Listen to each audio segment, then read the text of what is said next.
warahmatullahi wabarakatuh. Perkenalkan, nama saya Ade Saputri dengan NIM 18205000039. Saya dari kelompok 1. Di sini saya akan menjelaskan tentang pengertian negara. Secara historis, pengertian negara senantiasa berkembang sesuai dengan kondisi masyarakat pada saat itu. Pada zaman Yunani kuno, para ahli filsafat negara merumuskan pengertian negara secara beragam. Yang pertama, Aristoteles. Aristoteles pada masa itu merumuskan negara dalam bukunya Politika, yang disebutnya sebagai negara polis, yang pada saat itu dipahami negara masih dalam suatu wilayah yang kecil. Dalam pengertian itu, negara disebut sebagai negara hukum, yang di dalamnya terdapat sejumlah warga negara yang ikut dalam permusyawaratan. Oleh karena itu, menurut Aristoteles, keadilan merupakan syarat mutlak bagi terselenggaranya negara, baik dan terwujudnya cita-cita seluruh warganya. Yang kedua, Niccolò Machiavelli, yang merumuskan negara sebagai negara kekuasaan dalam bukunya Principia, yang dahulu merupakan buku referensi pada raja. Machiavelli memandang negara dari sudut kenyataan bahwa dalam suatu negara harus ada sesuatu yang dimiliki oleh seorang pemimpin negara atau raja. Raja sebagai pemegang kekuasaan negara tidak mungkin hanya mengandalkan kekuasaan hanya pada suatu moralitas atau kesusilaan. Kekacauan timbul dalam suatu negara karena lemahnya kekuasaan negara.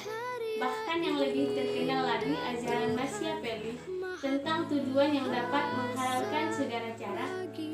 Akibat ajaran ini muncullah berbagai praktek pelaksanaan kekuasaan negara yang otoriter, yang jauh dari nilai-nilai moral.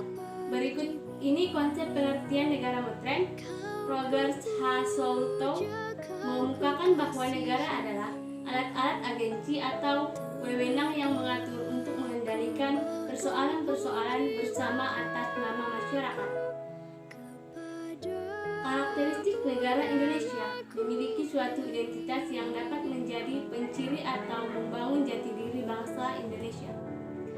Identitas Indonesia menjadikan bangsa Indonesia sebagai pemersatu dan simbol kehormatan negara. Selain itu, identitas nasional menjadikan negara Indonesia yang bermartabat di antara negara-negara lain yang memiliki beragam kebudayaan, agama, dan memiliki jiwa toleransi maupun solidaritas yang tinggi. Sekian dari saya. Assalamualaikum warahmatullahi wabarakatuh. Terima kasih, saya Gusni Sarah Nasution. Pembahasan kita hari ini mengenai tentang pelaksanaan konstitusi di dalam negara. Otomatis kita harus mengetahui apa itu pengertian dari konstitusi sebelum mengetahui bagaimana cara pelaksanaan konstitusi di dalam negara. Dari kata bahasa Inggris, konstitusi ini adalah constitution, yang dimana artinya itu adalah menyusun, menyatakan, dan membentuk. Dan di dalam bahasa Indonesia, konstitusi adalah undang-undang dasar. Ada seorang ahli mendefinisikan konstitusi itu adalah Hellerman, yang dimana mendefinisikan konstitusi ini adalah mencerminkan kehidupan politik di dalam masyarakat sebagai kenyataan. Sehingga dapat kita simpulkan bahwa konstitusi ini adalah hukum yang tertinggi, yang dimana menggambarkan keseluruhan ketatanegaraan di dalam suatu negara, baik itu baik membentuk peraturan, baik memerintah peraturan, atau mengatur peraturan, baik itu tertulis maupun tidak tertulis. Ada dalil yang mengatakan bahwa government by law, not man, yang artinya pemerintahan dari hukum, bukan dari oleh manusia. Sehingga dapat kita simpulkan bahwa konstitusi adalah suatu hukum yang tertinggi di dalam suatu negara, yang dimana menggambarkan ketatanegaraan negara tersebut, baik dia dari segi peraturannya yang tertulis maupun tidak tertulis. Jadi hanya itu dapat saya sampaikan. Terima kasih. Assalamualaikum warahmatullahi wabarakatuh. Assalamualaikum warahmatullahi wabarakatuh. Nama saya Salatriani. Baiklah, di sini saya akan menjelaskan Undang-Undang Dasar 1945 sebagai Konstitusi Negara Indonesia. Konstitusi Negara Indonesia adalah Undang-Undang Dasar 1945 yang untuk pertama kali disahkan oleh Panitia Persiapan Kemerdekaan Indonesia atau PPKI pada tanggal 18 Agustus 1945. Dalam tata susunan peraturan perundang-undangan negara, Undang-Undang Dasar 1945 menempati tempatan tertinggi. Menurut jenjang norma hukum, Undang-Undang Dasar 1945 adalah kelompok aturan dasar atau pokok negara yang berada di bawah Pancasila sebagai norma dasar.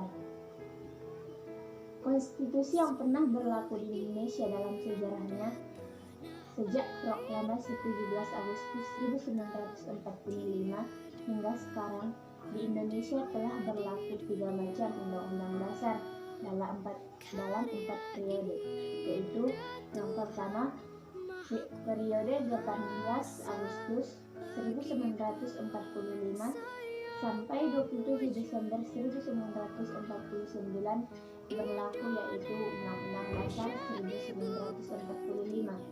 Yang kedua yaitu periode 27 Desember 1949 sampai 17 Agustus 1950, yaitu yang berlakunya Undang-Undang Dasar Republik Indonesia Serikat. Kemudian yang ketiga, periode 17 Agustus 1959 sampai 5 Juli 1959 yang berlaku, yaitu Undang-Undang Dasar Serikat 1950. Dan yang terakhir yaitu periode 5 Juni 1959 sampai sekarang kembali berlaku Undang-Undang Dasar 1945. Warahmatullahi wabarakatuh. Di sini saya akan menjelaskan bagaimana pelaksanaan konstitusi di Indonesia. Indonesia adalah negara yang merdeka. Tentu saja Indonesia harus mempunyai konstitusi untuk menjalankan pemerintahan negara. Terbentuknya konstitusi ini awalnya dari Perjanjian Jepang. Kemudian terbentuklah Badan Penyelidik Usaha Persiapan Kemerdekaan Indonesia atau yang sering kita katakan dengan BPUPKI. BPUPKI ini dibentuk pada tanggal 29 April tahun 1945. Terbentuknya BPUPKI, bangsa Indonesia secara legal mempersiapkan syarat-syarat yang harus dibuat atau dibentuk untuk menjadi warga negara yang merdeka. Sebagai negara yang merdeka, tidak mungkin dapat membentuk atau menjalankan sebuah negara itu kalau tidak membentuk konstitusi atau undang-undang terlebih dahulu. Karena di dalam konstitusi itu tertera bahwa perintah untuk pemerintahan dan perintah itu seperti yang kita lihat terdapat di dalam Undang-Undang Dasar 1945.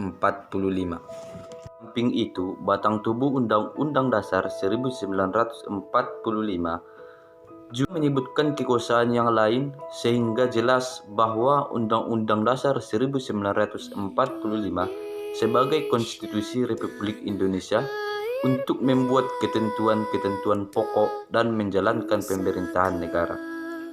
Oleh sebab itu, Konstitusi dan Undang-Undang Dasar tahun 1945 sangat diperlukan pada suatu negara yang merdeka. Tetap dipuja-puja